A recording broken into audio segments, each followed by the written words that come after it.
It was one of those peaceful Saturday evenings when everything felt just right. The sun was setting behind our backyard trees in Charlotte, and a golden hue bathed the living room as I lit the last of the candles for the dinner party. My husband Daniel was finishing up the drinks while I set the table. We were expecting only close family that night, including his younger brother, Ryan, who had recently returned to the States after spending 5 years overseas for work. Ryan was the kind of person who made an impression instantly. He had Daniel's sharp jawline and confident presence, but there was something a little more playful in the way he carried himself. I remember meeting him for the first time at our wedding 10 years ago. He was only 20 then, full of energy and charm. Over the years, we stayed in touch, but distance and life kept our interactions minimal.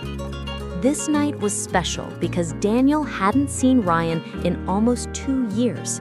They were close growing up, almost inseparable, and it meant the world to Daniel to have his brother back home. I could see it in his eyes as he prepared Ryan's favorite cocktail, even down to the brand of bourbon Ryan once mentioned offhand. The guests arrived slowly, and soon the house was full of laughter, music, and conversation. Ryan showed up fashionably late, as always, with his signature grin and a bouquet of lilies for me. He said for being the most gracious host in North Carolina. I laughed it off and thanked him, trying not to read too much into his compliments. That was just Ryan. Charming, smoothing, effortlessly likable. Dinner went smoothly. Daniel sat between his sister Claire and Ryan, catching up on everything from their childhood memories to current job news. I mostly listened, smiling at how easily the brothers slipped back into their old rhythm. I had almost forgotten how animated Daniel became when he was around Ryan. It made me happy. This was family. As the night wore on, the guests began to leave. Claire had a long drive, and Daniel excused himself early to rest. He had worked overtime the entire week and looked drained by the end of the night. I offered to clean up, but Ryan stayed behind and insisted on helping. We moved in sync as we cleared the dishes, shared small talk, and joked about who had the worst dishwashing technique.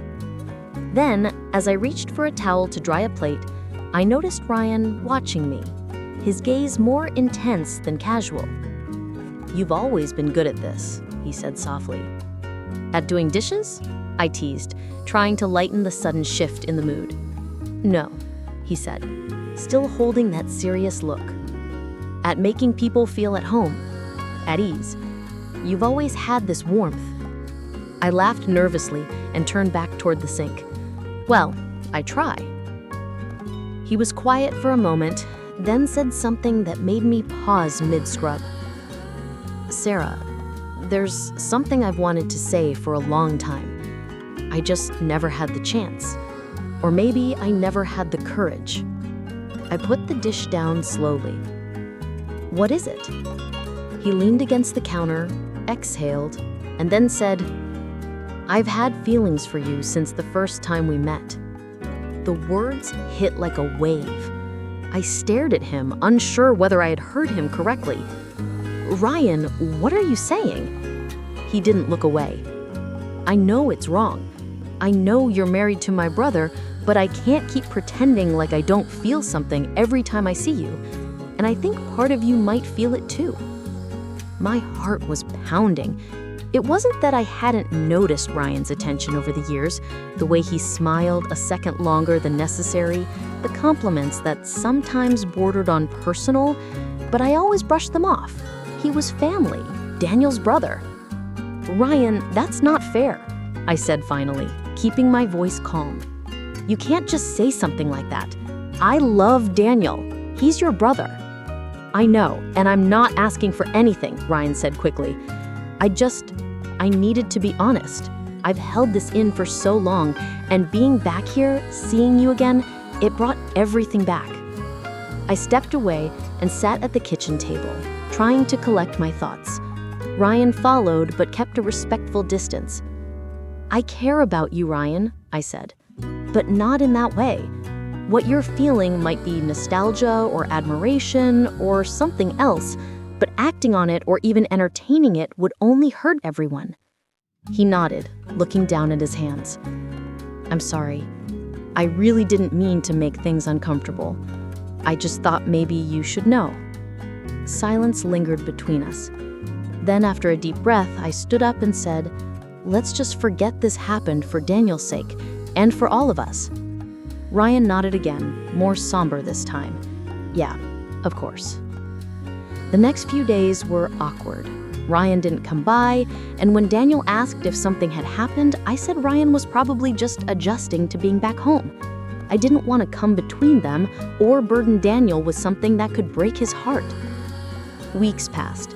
Eventually, Ryan returned to family dinners and things returned to a version of normal. He never brought up that night again, and I appreciated his discretion. Still, every now and then, I'd catch him watching me a little too long, and I'd quickly look away. One afternoon, I got a call from Ryan. He wanted to meet for coffee. He said it was important. Curious and cautious, I agreed, but only at a public cafe downtown. We sat across from each other, and before I could ask what this was about, he handed me a small envelope. Inside was a handwritten letter. I'm leaving town. There's an opportunity in California. I need the distance. I need to move on. I thought about what you said, and you were right. It's time I stopped living in the past. I read the letter, which was heartfelt and sincere. He apologized again and thanked me for being kind, even when he wasn't sure he deserved it. I'll always respect what you and Daniel have, he said. He's lucky, and so am I, to have known you. I smiled, tears welling up in my eyes. Thank you for saying that, and for understanding. We hugged goodbye, just a short, respectful embrace, and he left that evening. When I told Daniel later that Ryan had taken a job offer in California, he was surprised but happy for his brother.